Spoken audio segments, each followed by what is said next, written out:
Welcome friends to the first video of Big Data News 2025. It would be good that when I do this with my hands, a cool sign would appear here that says 2020. But no, the video that is about to see next, I edited it as you don't need all your videos. No, you are a YouTuber. No, that's what YouTubers do.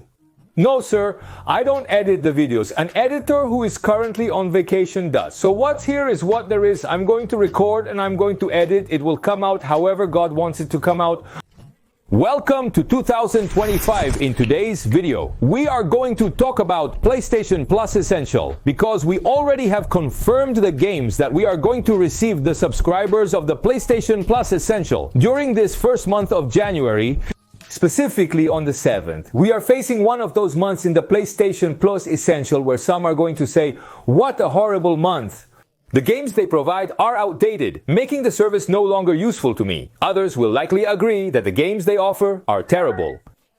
The service is no longer useful to me, but there are others who might say that it is horrible to me.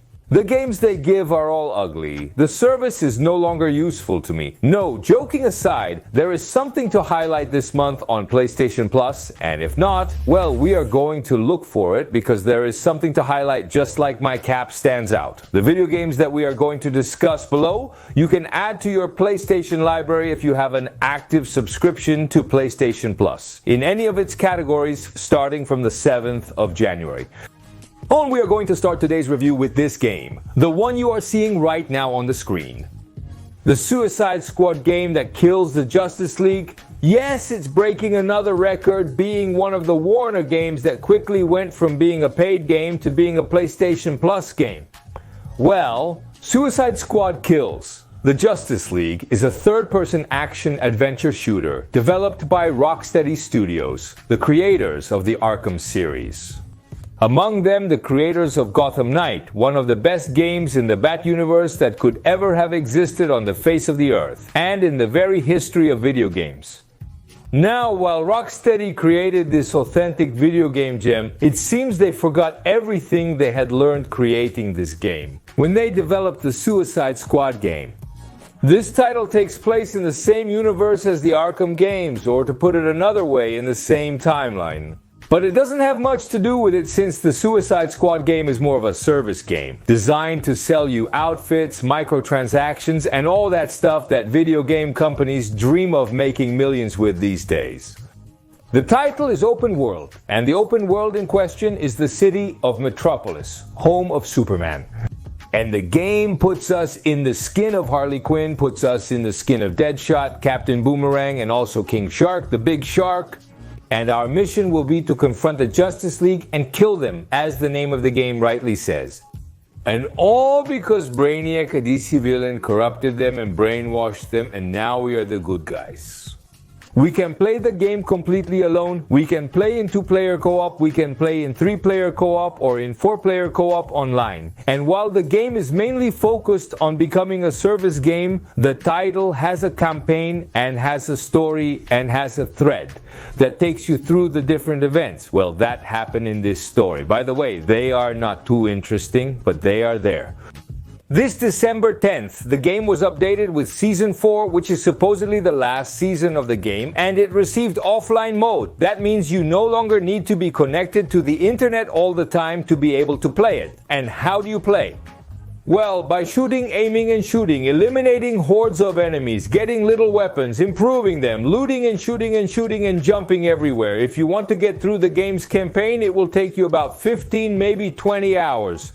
If you take it very seriously and want to go deep into all the game modes there are and so on, well, the title aims to be an eternal game. It's far from it, because in reality you get bored before you finish completing the whole game.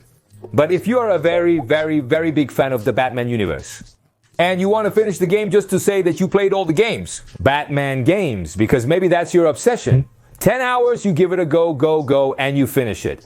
Maybe the most advisable thing is to play it in pairs. It's very hard to find 4 people to play this, because there are many other interesting things to play, but maybe you're on vacation. Just another friend of yours is on vacation, and it's not that hard, and the good thing is that you don't have to pay so much attention. Well, it has cross-play, it has cross-progression, although I don't think you're going to buy it on other platforms.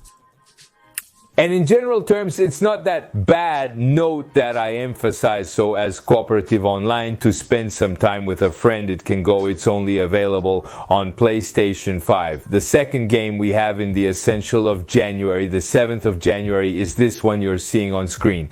The Need for Speed Hot Pursuit Remastered, which is exactly the same Hot Pursuit, or however it's pronounced, from 2010. But remastered. It came out 4 years ago and it's very clean. It's a 2020 video game that looks like a 2015 video game but plays like a 2010 video game because they barely touched the original title's gameplay. They hardly changed anything. In this game you have two roles. You can be a criminal who runs street races, or you can be a cop looking to catch that criminal. If you're a criminal, the usual, the Fast and Furious movie, one of the very first ones, the one you like the most. You have to win the street races, and that's it. You start unlocking cars, you start getting different tests and circuits. You must overcome challenges while evading the police.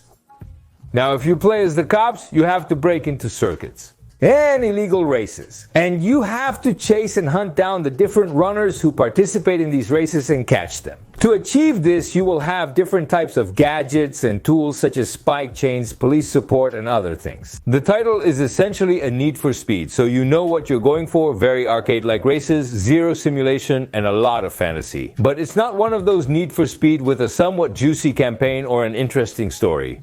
Not at all. It's more like a kind of Need for Speed. More like leaning towards Burnout. In fact, in the game, you're going to see a lot of Burnout-style collision moments, which are clearly in some way the spirit of the video game. Smashing cars and getting smashed. I don't think it's a bad game at all. It was indeed a great title when it was released. And this remastered, although it falls quite short, it's a great way to revisit this title. A completely carefree game that's going to give you arcade fun and not much more. One of those games you can play without having to pay attention to the plot, the script, or reading, making decisions, let alone. It has a campaign, and the campaign will last you about 10 hours, maybe 15 hours at most.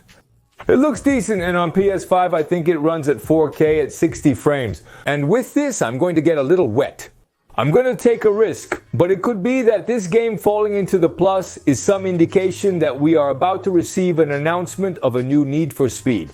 Many times, the games that fall into the plus don't fall just because or by chance, but rather they are chosen because a new title from that franchise, that saga or something like that, is about to be launched.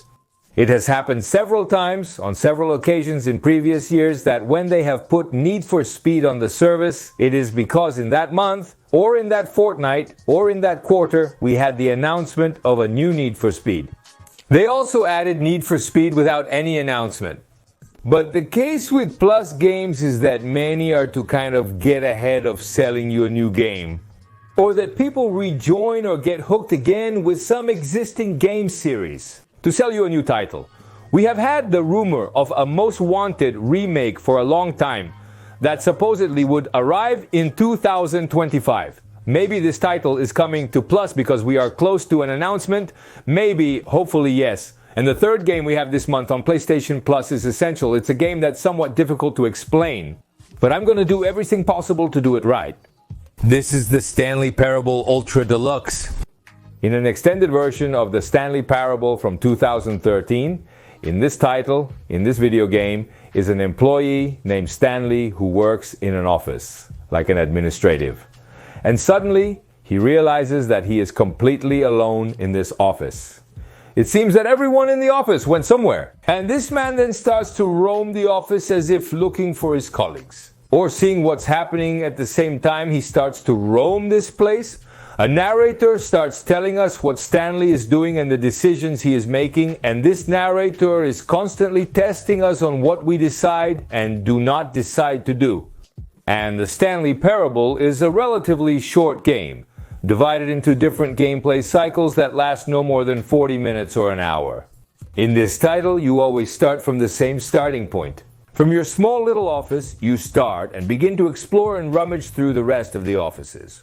Until a very early moment in the game has arrived, you have to make a crucial decision, proceed through the right door or the left door. A very simple and straightforward decision, which we have already seen in many games, in many plots, narratives, and so on. The point is that our narrator is going to try to lead us down a path, one that we will surely try to defy. That is, the narrator is going to tell us to go one way, and what most of you are probably going to do when you play this for the first time is want to go the other way, because we like being told what we have to do. Well, the thing is that in this game, everything is anticipated, your reaction is anticipated, what you're going to do and what you're not going to do is anticipated. And to decisions as simple as going through the right door or going through the left door, or choosing between more doors, choosing whether to press a button or not, respond, or not answering a phone. They are going to directly influence the story of the game, how it is going to develop, and how the story is going to unfold. As I tell you, it's a pretty short game cycle, in which you start from your office and end up in a place which I'm not going to tell you because I'm not going to spoil it for you, and that's it. And in the middle of it all, you go through some pretty disturbing facilities where something is happening that I'm also not going to tell you. The charm of the game is to play it 2, 3, 4, 5, 6 times and see how the story unfolds and the different outcomes occur. It's a title that's very hard to explain and very hard to convince someone to like this without playing it. It's a title that if you enjoy intelligent humor and enjoy satires or parodies, you're probably going to enjoy it. This version of the game is the one that comes with all the extra content, with more endings, more events, more locations, and other things. It's the most complete version of the title. I know I didn't fully explain what the game is about, but I did it on purpose. Ha ha ha ha. What a great trick, Poro. No, really, I did it on purpose. Because one of the most interesting things about Stanley Parable is discovering it. It's not understanding what's going on until you understand it. When you make that click, that's where the magic happens with the title. It's a strange, different game that was very successful on PC and recently came to consoles. The dialogues, which are only in English, are very good. The excellent narrator makes it easy to understand the content, even with limited English proficiency. Subtitles are available for non-English speakers, but those with some English knowledge can follow along well due to the narrator's skill. And he pronounces English very correctly. If you enjoy playing things different from Stanley Parable, you're going to love it, because it's absolutely different from anything else you've played. At the same time as being a video game, it's a parody in itself of what it's like to develop a video game. It's a parody of how developers see average players. And it's also a metaphor for free will. Complete poor. Simultaneously, half of you are exclaiming how horrible the game is. I wouldn't touch that with a 10-foot pole. And the other half of you are saying, maybe I'll give it a chance. Well, to that second half, congratulations, you're about to discover a great title. To the first half, what can I say? You make all the sense in the world. The game looks horrible. I know it's going to sound strange what I'm about to say, but I don't think it's a bad month. It's not the worst month for PlayStation Plus, considering it's January, which is usually very weak. We've had worse months. All in all, it's within the norm. Put in the comments what you think of this month. And of course, put me in the comments. If you played Stanley Parable, I would love to know what you thought. Also, let us know in the comments if you played it, so that other people are encouraged to download and play it. Let's see if we can convince a few more. I'm still on vacation, okay? I made an exception and created this video out of boredom. When I'm not working, I tend to get bored. I'm even replaying Hogwarts Legacy, which is currently on sale for around $17. If you enjoy my video editing style, let me know in the comments. Also, feel free to share your opinion on who the better editor is, Poro or the editor. I tell people I'm the best, so I can prove it later. And I tell the editor that people say I'm better. And then he resigns and we have to close the channel because I can't do it alone.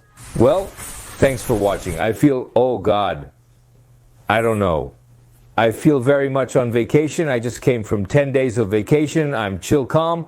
Here are more videos. Watch them. They're great. Now I could put on music, couldn't I?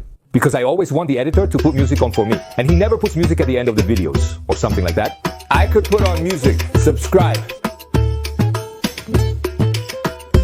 4 hours editing. I earned a like. Let's go.